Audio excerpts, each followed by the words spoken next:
Hi friends. నేను మీ నరసింహ. తెలుగు పల్లవి ఛానల్‌కి స్వాగతం. ఫ్రెండ్స్, ఈరోజు మనం చెప్పుకోబోయే కథ మిస్టరీ. జూన్ 13వ తేదీ శనివారం ఉదయం 8 గంటలు. నువ్వు అనవసరమైన చిక్కుల్లో పడబోతున్నావు. నేను నిన్ను రక్షిస్తాను. ఇలా రా అంటున్న సాధువును అసహ్యంగా చూస్తూ, తావీజి ఇస్తావా? ₹100 కావాలా? ఛీ పో అన్నాడు ప్రకాష్. ఏవండీ, అలా అనబోకండి. ఆయన చెప్పేది శాంతంగా విందాం. రాబోయే అపాయంలో నుండి తప్పించుకోవడానికి ప్రయత్నించవచ్చు అంది సుశీల భర్తతో. ఏదో శనివారం కదా, గుడికి రమ్మన్నావని నీతో వచ్చాను, నమ్మకం లేకపోయినా. ఇప్పుడు ఇదొకటా? నీకు వాడు కావాలా, నేను కావాలా అంటూ విసురుగా ముందుకు నడిచాడు ప్రకాష్. చేసేదేమీ లేక భర్తను అనుసరించింది సుశీల. ఇద్దరూ ఎంతో ప్రేమగా ఉండేవారు. కానీ వారికి దేవుడి విషయంలోనే సరిపడదు. ప్రకాష్ ఒక సేట్ నిర్వహించే ఫైనాన్స్ కంపెనీలో పనిచేస్తూ విశ్వాసపాత్రుడిగా ఉండి సేటు వద్ద ఎంతో మంచి పేరు తెచ్చుకున్నాడు. ఉదయం 10:30 చూపిస్తుంది గడియారం. అయ్యా, మిమ్మల్ని సేట్జీ రమ్మంటున్నారు అని చెప్పాడు రామేశం. రామేశం ప్రకాష్ కంటే ఆ సంస్థకి కీలకమైన, నమ్మకమైన వ్యక్తి. గూర్ఖాగా కూడా అతనే ఉంటున్నాడు. చూడు ప్రకాష్, నువ్వంటే ఉన్నంత నమ్మకం నా భార్య మీద కూడా లేదు. లాకర్‌లో ₹2,00,000 ఉంచాను. దాని అసలు తాళం నా దగ్గర ఉంది. ఇది డూప్లికేట్ తాళం. నీ దగ్గర ఉంచు. సాయంత్రం ఇంటికి వెళ్ళేటప్పుడు నగదు మీ ఇంటికి తీసుకువెళ్ళు. సోమవారం ఉదయం తీసుకురా. నేను ఇవాళ హైదరాబాద్ వెళ్తున్నా. సోమవారం ఉదయానికల్లా వస్తాను అని సేట్ వెళ్ళిపోయాడు. ఉదయం 11:30 ప్రకాష్‌కి ఫోను వచ్చింది. అతని భార్యకు తీవ్రంగా కడుపులో పోటని, వెంటనే రమ్మని. ఓ క్షణం అయోమయంలో పడ్డాడు ప్రకాష్. ఏం చేయాలో తోచక తన టేబుల్ సొరుగులో లాకర్ తాళం వేసి, సొరుగుకి తాళం వేసి, ఆ తాళం చేతుల గుత్తిని రామేశానికి ఇచ్చాడు. ఎందుకంటే ఆ గుత్తిలోనే షాపుకు సంబంధించిన తాళాలున్నాయి. నేను ఇప్పుడే వస్తాను. తాళం చేతులు జాగ్రత్త. నేను సాయంత్రం దాకా రాకపోతే షాపుకు తాళాలు వేసి ఆ తాళం చేతులు గుత్తి నాకు అందజేయి అంటూ వేగంగా వెళ్ళిపోయాడు ప్రకాష్. రామేశం తాళం గుత్తిని చూస్తూ ఉండిపోయాడు. మధ్యాహ్నం 1:30. సుశీలకు అపెండిసైటిస్ అని, ఆపరేషన్ అవసరమని, కనీసం సోమవారం దాకా ఆస్పత్రిలో ఉండాలని చెప్పింది లేడీ డాక్టర్. కాసేపటికి తేరుకున్న ప్రకాష్ మళ్ళీ వస్తానని డాక్టర్తో చెప్పి ఆఫీస్‌కు వెళ్లి రామేశం వద్దనున్న తాళం చెవుల గుత్తి తీసుకుని తన టేబుల్ సొరుగు తెరిచి అందున్న లాకర్ తాళం తీసి మళ్ళీ ఆ గుత్తి అతనికిచ్చి లాకర్ వంక చూసి సంతృప్తిగా ఆస్పత్రికి చేరుకున్నాడు. ఆదివారం రోజున ఆపరేషన్ అయిన భార్యకు ఉదయమే కాఫీ తీసుకువద్దామని ఫ్లాస్క్ తీసుకొని బయటకు వెళ్ళాడు ప్రకాష్. దారిలోనే ఉన్న ఆఫీసు సందులోకి చాలా క్యాజువల్ గా చూసి షాక్ తిన్నాడు. కారణం, ఆఫీస్ ముందు చాలా మంది జనం, పోలీసులు చేరి ఉన్నారు. కంగారుగా అక్కడికి చేరిన ప్రకాష్ కి రక్తపు మడుగులో పడి ఉన్న రామేశం కనిపించాడు. లోపల లాకర్లు ఎవరో తాళం చెవితో తెరిచి ఖాళీ చేయబడి కనిపించాయి. దూరంగా కోపంతో వస్తున్న సేట్ కనిపించాడు. ఇదంతా చూస్తున్న ప్రకాష్ నిశ్చేష్టుడై కళ్ళు తిరిగి పడిపోతుండగా గోడకు జారలబడ్డాడు. వెనక జేబులోని లాకరు తాళం చెవిని చేతిలోకి తీసుకుంటూ. ప్రకాష్ ముఖం మీద ఎవరో నీళ్లు జల్లేసరికి ఉలిక్కిపడి కింద నుంచి పైకి లేచాడు. ప్రకాష్ ఏడుస్తూ, సేట్జీ, మీరిచ్చిన లాకర్ తాళం నా వద్దనే ఉంది. ఈ దొంగతనం, హత్య ఎలా జరిగాయో నాకు అర్థం కావడం లేదు అన్నాడు. ద్రోహి, నా 2,00,000 దొంగిలించి రామేశంని హత్య చేసి ఏమీ తెలియని వాళ్ళ నటిస్తున్నావా? నువ్వింత నీచానికి పాల్పడతావనుకోలేదు అంటూ పక్కకు తిరిగి, ఇన్స్పెక్టర్, వీడే హంతకుడు, దొంగ, వీడిని అరెస్ట్ చేసి నా 2,00,000 ఇప్పించండి అన్నాడు సేట్. ప్రకాష్, నో నో, ఈ పని నేను చేయలేదు. అంతా అబద్ధం. నా మాట నమ్మండి అంటుండగా పోలీసులు అతన్ని బలవంతంగా లాక్కొని వెళ్లారు. 2 రోజుల తర్వాత ప్రకాష్ బావమరిది లాయర్ విశ్వం ఊరు నుంచి వచ్చి అన్ని వివరాలు అక్క ద్వారా తెలుసుకొని జైల్లో ఉన్న ప్రకాష్ ని కలుసుకుని అన్ని సంగతులు గ్రహించాడు. వెంటనే సేట్ వద్దకు విశ్వం వెళ్లి, సేట్జీ, మా బావ చాలా సంవత్సరాలుగా మీ వద్ద నమ్మకంగా పనిచేస్తున్నాడు కదా, ఆయన్ని మీరు అనుమానించడం న్యాయంగా లేదు అన్నాడు. మీ బావ గనక నీకు గొప్పగా ఉండొచ్చు. నేను అతన్ని నమ్మి నా లాకర్ తాళం చెవి అప్పచెప్పా. కానీ నా 2,00,000 అన్యాయంగా ఎవరు దొంగిలించినట్టు అన్నాడు సేట్. సేట్జీ, మీరు బావతో సోమవారం హైదరాబాద్ నుండి వస్తానన్నారే, మరి ఆదివారం ఎలా షాప్కి వచ్చారు? శనివారం వెళ్ళి ఆదివారం హైదరాబాద్ నుండి వచ్చారంటే చాలా వింతగా ఉంది. అంతేకాదు, లాకర్లో 2,00,000 రూపాయలుందని చెప్పారు. అంత డబ్బుందని ఎలా నమ్మకం? ఒక్క రూపాయి కూడా అందులో మీరు పెట్టకుండా ఉండొచ్చు. ఈ వివరాలు రేపు కోర్టులో చెప్పాలి అన్నాడు లాయర్ విశ్వం. లాయర్, నన్నే అనుమానిస్తున్నావా? నేను హైదరాబాద్ వెళ్ళవలసి ఉంది. కానీ శనివారం నా భార్యకి గుండె నొప్పి రావడంతో నా ప్రయాణం మానుకున్నా. తెల్లవారి పోలీసులు నాకు ఫోన్ చేయడంతో షాప్కి వచ్చా. లాకర్లో 2,00,000 ఉందనడానికి ఎవరు సాక్షి అని అడిగారు కదా. ఇదిగో ఈ బిల్లు, రసీదు పుస్తకాలు చూడండి. జూన్ 10వ తేదీ గురువారం నాడు మా షాపులో 2,00,000 దాకా నగలు అమ్మాం. మేము అంత డబ్బు తీసుకున్నందుకు రసీదులు ఇచ్చాం. వాటి కార్బన్ కాపీ చూడండి. ఇవి చాలా? ఇంకా ఆధారాలేమైనా కావాలా అన్నాడు సేట్. నేను లాయర్ని, అన్ని విషయాలు తెలుసుకోవాలి కదా, అందుకని అడిగాను. ఏదేమైనా మా బావ నిర్దోషి. త్వరలో నిజమైన హంతకుణ్ణి కనిపెడతాను అంటున్న విశ్వానికి ఉన్నట్టుండి ఒక సంగతి గుర్తుకు రావడంతో, సేట్జీ, గురువారం నగరంలో బంద్ అన్న సంగతి అందరికీ తేటతెల్లంగా తెలిసిందే.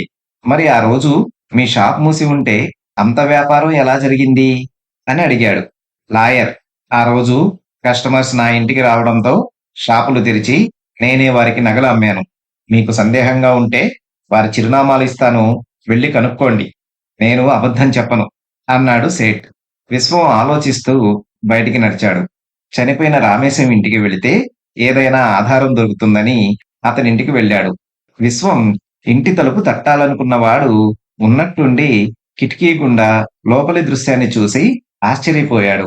కారణం, ఇంట్లో రామేశం భార్య పెద్ద పెట్టెలో నోట్ల కట్టలు పెడుతూ ఉండడం కనబడ్డది. తలుపులు దబదబా బాదాడు విశ్వం. ఆ శబ్దానికి కంగారుగా నోట్ల కట్టలన్నీ పెట్టెలో కుక్కి సగం తలుపులు తెరిచింది రామేశం భార్య రాధాదేవి. ఎదురుగా నిలబడి ఉన్న అపరిచిత వ్యక్తి విశ్వాన్ని చూసి, ఎవరు మీరు అని అడిగింది. ఆమె కంఠంలో కంగారు ధ్వనిస్తోంది. నేను లాయర్ విశ్వాన్ని. మీరు రామేశం శ్రీమతి అనుకుంటాను. అవునన్నట్లు తలాడించింది రాధాదేవి. సేట్జీ డబ్బు దొంగిలించాడన్న అనుమానంతో మా బావ ప్రకాష్ని పోలీసులు అరెస్ట్ చేశారు. అతడు నిర్దోషని రేపు కోర్టులో వాదించబోతున్నాను. అందుకు ఏమైనా ఆధారాలు లభిస్తాయేమోనన్న ఆశతో ఇక్కడికొచ్చాను అన్నాడు విశ్వం. నా పెనిమిటిని అతి ఘోరంగా చంపేసి డబ్బు దొంగిలించుకుపోయాడు మీ బావ. అటువంటి వ్యక్తిని నిరపరాధిగా నిరూపించుకోవడానికి ఆధారాల కోసం మా ఇంటికి రావడం చాలా ఆశ్చర్యంగా ఉందే అంది రాధాదేవి వెటకారంగా. రామేశాన్ని చంపింది ఎవరైనా, డబ్బు మాత్రం మీ ఇంట్లోనే ఉంది అన్నాడు విశ్వం. డబ్బు మా ఇంట్లో ఉండడం ఏంటి? పిచ్చి పిచ్చిగా మాట్లాడకండి. అసలే భర్త పోయి పుట్టెడు దుఃఖంలో ఉన్నాను అంటూ పవిటి చెంగుతో కళ్ళు ఒత్తుకుంది రాధాదేవి. నో, డబ్బు మీ పెట్టెలో ఉంది. నాకు తెలుసు. ముందు ఆ విషయం పోలీసులకు తెలియజేయాలి అంటూ ఆమెను పక్కకు నెట్టి సుడిగాలిలా లోపలికెళ్ళాడు విశ్వం. అతడి ప్రయత్నాన్ని నిరోధించే శక్తి లేక స్థాణువులా నిలబడిపోయింది రాధాదేవి. గబాలన పెట్టి మూత తెరిచాడు విశ్వం. ఆశ్చర్యం, అందులో డబ్బు లేదు. క్షణం క్రితం చూసిన నోట్ల కట్టలన్నీ ఏమైనట్లు? స్వహస్తాలతో అందులో డబ్బు ఉంచిన రాధాదేవి మరింత ఆశ్చర్యపోయింది. అయినా వెంటనే తేరుకొని, నేను చెప్తే విన్నారు కాదు, మీ కళ్ళతో మీరు చూశారు కదా, ఇక దయచేయండి అంది కోపంగా. గదంతా ఒకమారు పరికించి బయటపడ్డాడు విశ్వం. అతడు రోడ్డు మీద నడుస్తున్నాడన్న మాటే గాని రకరకాల ఆలోచనలు అతడి మస్తిష్కాన్ని కుమ్మరి పురుగులా తొలిచేస్తున్నాయి. జైల్లో ప్రకాష్ని కలుసుకున్నప్పుడు అతడు చెప్పిన మాటలు స్ఫురణకు వచ్చాయి. శనివారం 11:30కు భార్య విపరీతమైన కడుపు నొప్పికి గురైందని తెలిసి ఏం చేయాలో తోచక తన సొరుగులో లాకర్ తాళం వేసి, సొరుగుకు తాళం వేసి, ఆ తాళం చెవుల గుత్తిని రామేశానికి ఇచ్చాడు. మధ్యాహ్నం 1:30 దాటాక రామేశం వద్ద తాళం చెవుల గుత్తిని తీసుకొని సొరుగులో నుండి లాకర్ తాళం తీసుకున్నానని చెప్పాడు. ఆ సమయంలో ప్రకాష్ లాకర్ వేస్తున్నట్లు గమనించాడే తప్ప అది లాక్ వేసి ఉందో లేదో లాగి చూడలేదు. అందువల్ల ఈ మధ్య కాలంలోనే డబ్బు దొంగిలించబడి ఉండాలి. ఒకవేళ రామేశమే ఆ డబ్బు తీశాడు అనుకుందాం. మరి అతడు హత్యకు ఎందుకు గురైనట్టు? ఎంత బుర్ర బద్దలు కొట్టుకున్నా అతడి ఆలోచనలు ఒక కొలిక్కి రావడం లేదు. ఉన్నట్టుండి విశ్వం మనసులో ఏదో ఆలోచన రావడంతో అతను పోలీస్ స్టేషన్కు వెళ్ళవలసిన వాడు మనసు మార్చుకొని తిరిగి సేట్జీ ఇంటికి చేరాడు. ఇంటి తలుపు తట్టాలని చేయి పైకెత్తాడు. అంతలో ఏవో మాటలు లోపల నుండి వినపడ్డంతో ఆగి వినసాగాడు. సేట్జీ, రామేశం ఇంట్లో నుండి ఎవరికీ తెలియకుండా డబ్బు దొంగిలించుకొచ్చాను. సరిగ్గా ఉందో లేదో లెక్క చూసుకోండి అని ఎవరో అనడంతో సరిగ్గా ఉందని సేట్ చెప్పాడు. వాకిలి పక్కగా ఉన్న అద్దాల కిటికీ తలుపులను మెల్లగా తెరిచి లోనికి చూశాడు విశ్వం. సేట్జీ చేతిలో రాధాదేవి ఇంట్లో చూసిన డబ్బు కట్టలు కనిపించాయి. అతని పక్కన వినయంగా చేతులు కట్టుకొని నిలబడి ఉన్నాడో వ్యక్తి. అతనే డబ్బులు దొంగిలించిన వ్యక్తిగా ఊహించి అక్కడికి కొంచెం దూరంలో ఉన్న షాపు నుండి ఎవరికో ఫోన్ చేసి అవతల వ్యక్తితో కొంచెం సేపు మాట్లాడి సేట్ ఇంటికి తిరిగి వచ్చాడు విశ్వం. అతన్ని చూసిన సేట్ తెల్ల ముఖం వేశాడు. సేట్జీ, రామేశం మర్డర్లో ఉన్న మిస్టరీ వీడిపోయింది. హత్య చేసి మీరే డబ్బును దొంగిలించారనడానికి నా వద్ద తగినన్ని సాక్ష్యాధారాలు ఉన్నాయి. మర్యాదగా నిజం ఒప్పుకోండి అంటూ గాలిలోకి బాణం వేశాడు విశ్వం. కేవలం దొంగిలించబడిన డబ్బును చూచి అలా అన్నాడే కాని హత్య చేసిన సేట్జీ గురించిన ఆధారాలు తన వద్ద ఏమీ లేవని తనకు తెలుసు. నీవు అనవసరంగా ఒక పెద్ద మనిషి మీద అభాండం వేశావు. నా వద్దకు వచ్చి వెళ్లిన తర్వాత నిన్ను అనుసరించమని భీమయ్యకు చెప్పాను. నీతో పాటే వచ్చిన అతనికి రాధాదేవి ఇంటిలో డబ్బు కనిపించడంతో తన తెలివిని ఉపయోగించి సంగ్రహించుకొచ్చాడు. అంతేకాని నాకు ఈ హత్యకు ఎలాంటి సంబంధమూ లేదు భయంగా అన్నాడు సేట్. విడిపోయిందనుకున్న మిస్టరీ మళ్లీ మొదటికి వచ్చేసరికి అసలైన హంతకులు ఎవరా అని ఆలోచిస్తున్నంతలో అక్కడికి పోలీసులొచ్చారు. ఇన్స్పెక్టర్, లాకర్లోని డబ్బు సేట్జీకి చేరింది.